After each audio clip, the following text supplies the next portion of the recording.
Surprise, it's episode 126 of Radio Free Infinite, the leading, fairly mainstream death metal podcast of the alt-center left National Bolshevik right. Wow. What do you mean too much death metal? Too much death metal everybody's fucking heard of. I don't know. I think I've been negatively influenced by people I've been hanging out with. Because, yeah, it sure has been a lot of just death metal, like death metal that most people have probably already heard of lately. So let's do some black metal for once. You know, get back to our roots here. I said your name is Toby. Kunta Kinte.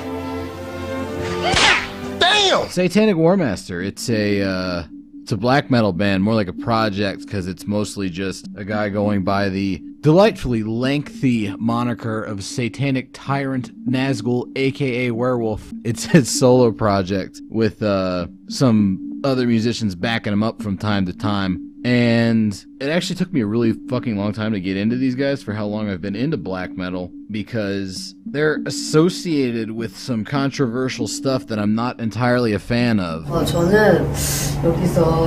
no, not that. I don't really care about the ideological stuff going on. What kind of fucking bitch-ass nigga you think I am? No, I'm talking about the fact that they're loosely affiliated with the absolute cringe fest that was kind of the turn of the millennium black metal shenanigans going on, specifically Nargaroth and like Krieg, a lot of that Californian and like Central European shit involved in a lot of wacky shenanigans. I'm thinking about Blake Judd from Nach Zero being just like a wacky, annoying rip-off artist, and Nargaroth selling t-shirts stained with his spooge on eBay and claiming he started the band in like 1989 when they started in like 1996. You know, like that kind of nonsense. They're sort of a band that came out of that, and it's unfortunate they have that kind of stigma attached to them, at least for me. There's other bands from there too, like Judas Iscariot and Leviathan, that actually did some very, very cool stuff, but they're stuck being associated with bands like fucking Krieg. I patently refuse to believe that anybody actually fucking likes this shit. If they say that they do, they're lying. When someone says that black metal is nothing but noise, okay, that's fucking Krieg. That's the literal definition of Krieg. It's goddamn awful. It's an abomination. Absolute pretentious crap. People search for meaning in it. There is no meaning to be found in this garbage. So Satanic Warmaster has to deal with the fact that they're vaguely associated with shitty bands like Krieg and fucking Nach Zero and whatnot, but also Finnish black metal kind of already developed a pretty unique, expressive voice for itself way back in the 90s. You got all these cool bands like Impaled Nazarene, Beherit, and Vaërlv that played this very grindcore, sarcophago-y thing with little bits of doomy atmospherics mixed in. It was completely contrary to what the Norwegian bands were doing at the time, and the Swedish ones. This one right here is Beherit. They're probably the best of the bunch. And they do a really interesting thing where they transition between this absolutely chaotic, dissonant stuff, like this little bit here, and then they go into these just doomy, nasty, atmospheric, but not atmospheric black metal in the same way that something like Burzum is. They got their own way of doing stuff. I should probably do that Beherit episode I've been threatening for years and years now. Because this is fucking cool. This is completely different than the standard black metal style out there. And while a lot of bands definitely picked up on that, even nowadays you have stuff like Ride for Revenge that's still doing this sort of like noisy, nasty Finnish black metal shit.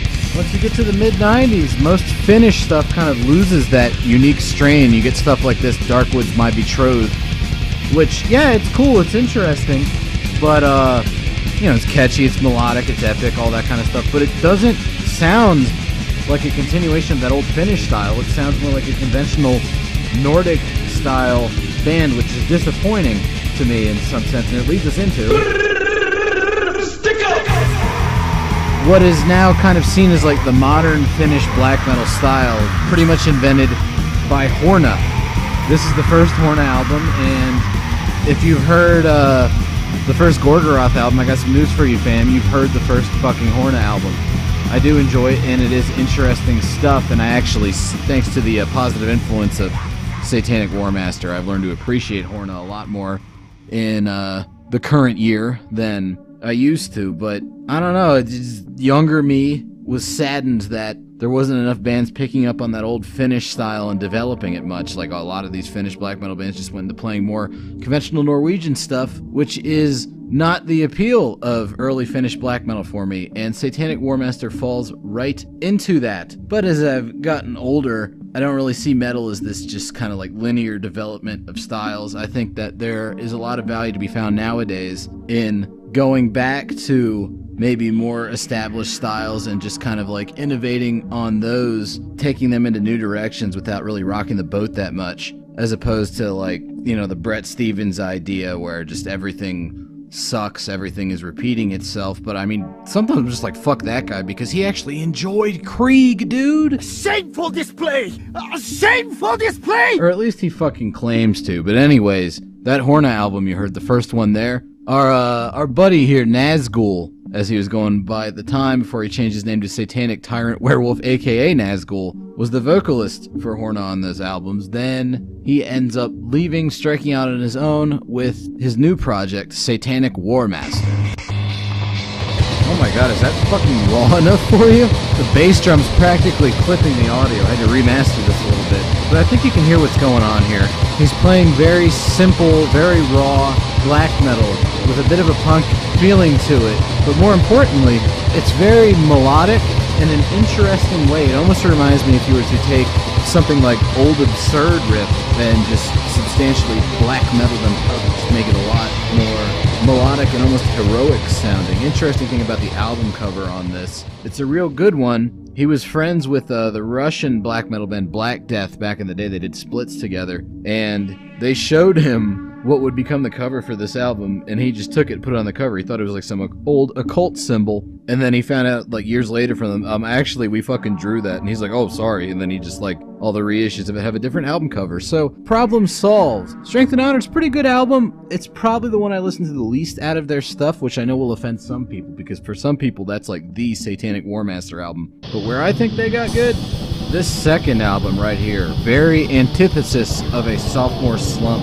This is Opferblut, and it's really, really, really fucking awesome. I love this album.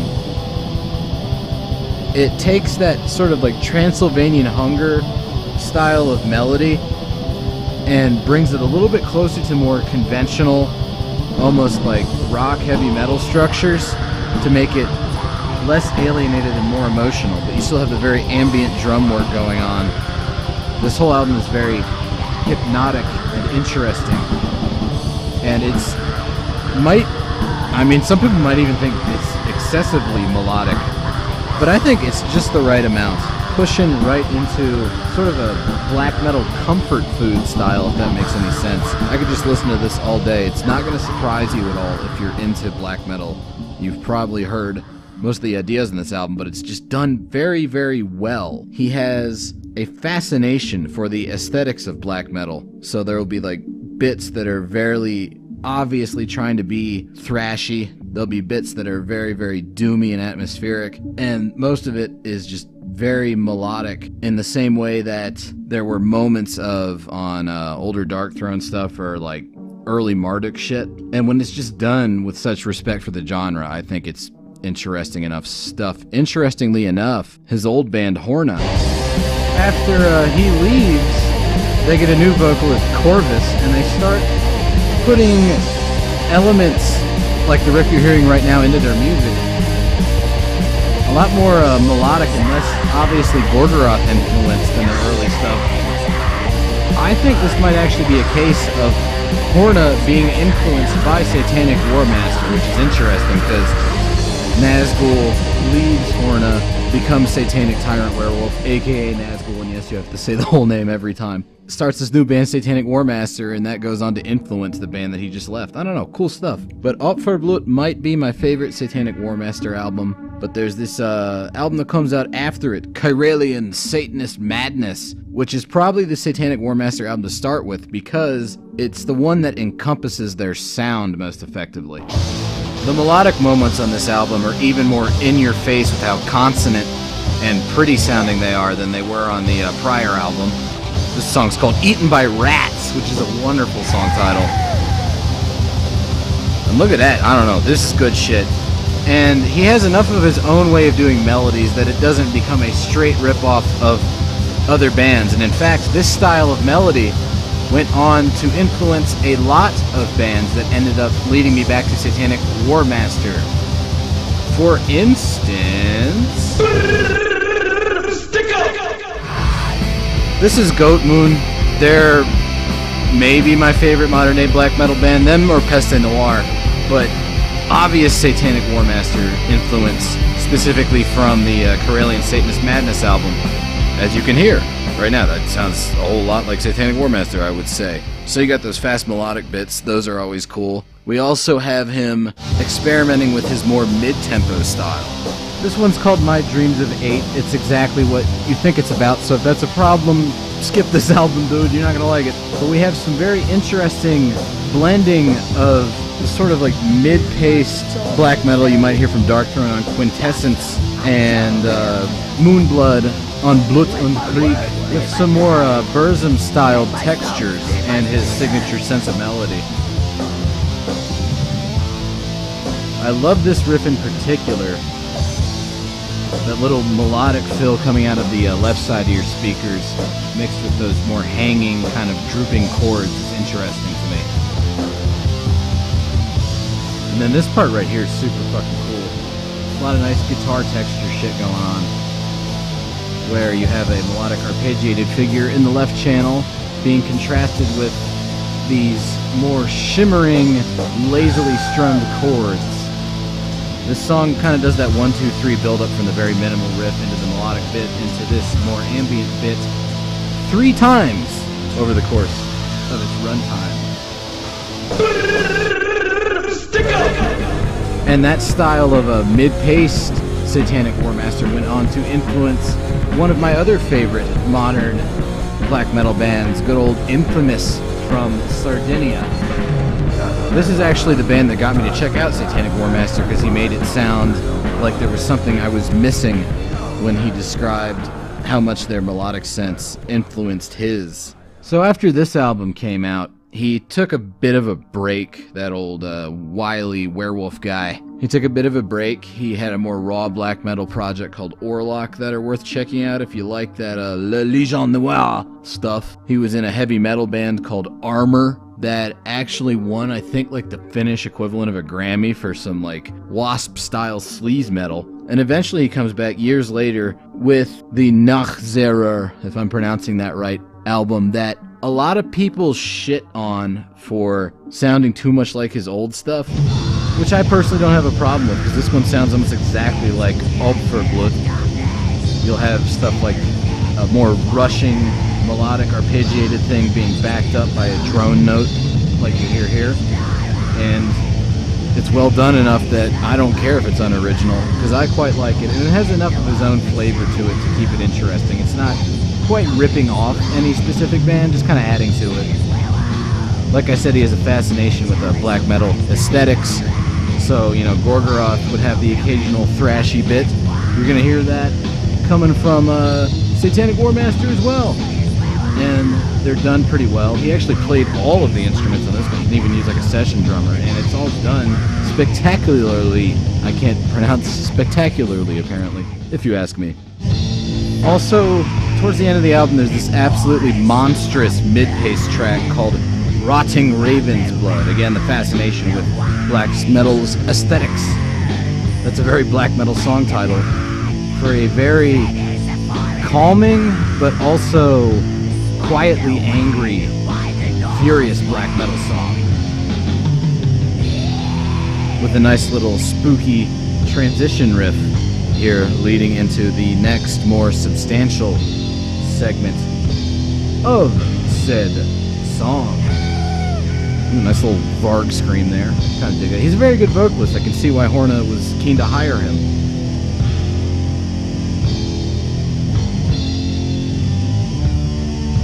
Then this powerful groove right here. It takes a bit to get going, as he gradually ups the complexity of the drum beats that go along with it before they lock into a groove.